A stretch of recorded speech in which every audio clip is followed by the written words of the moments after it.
20 March বিরোধী দলনেতার হাত ধরে বিজেপিতে যোগদান। তৃণমূলের মহুয়া কারিশমাকে চ্যালেঞ্জ করতে বিজেপির তুরুপের তাস কৃষ্ণনগর রাজবাড়ির রানীমা অমৃতা রায়। রোদ ঝড় জল উপেক্ষা করে সেই থেকে কোমর বেঁধে প্রচারে নেমেছেন তিনি। এবার নদিয়া জেলার কৃষ্ণনগর লোকসভা কেন্দ্রের প্রার্থী অমৃতা রায়ের হয়ে প্রচারে যান মহাগুরু মিঠুন চক্রবর্তী।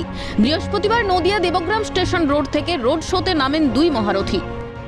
পজিটিভ ভাইবস দেখছি, খুবই আশা নিয়ে, কেন এরকম পজিটিভ ভাইব আগে দেখিনি, এবার যতখানি দেখছি।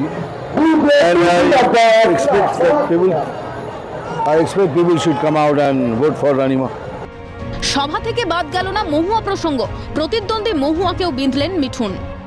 ভয় দেখিয়ে কিছুক্ষণের জন্য আটকে রাখতে পারবে, ভয় দেখিয়ে আজ পর্যন্ত কেউ পারেনি, ইতিহাস দেখেনি, তো ভয় দেখিয়ে কিছুক্ষণের জন্য তো করতে পারবেন, কিন্তু করতে হবে।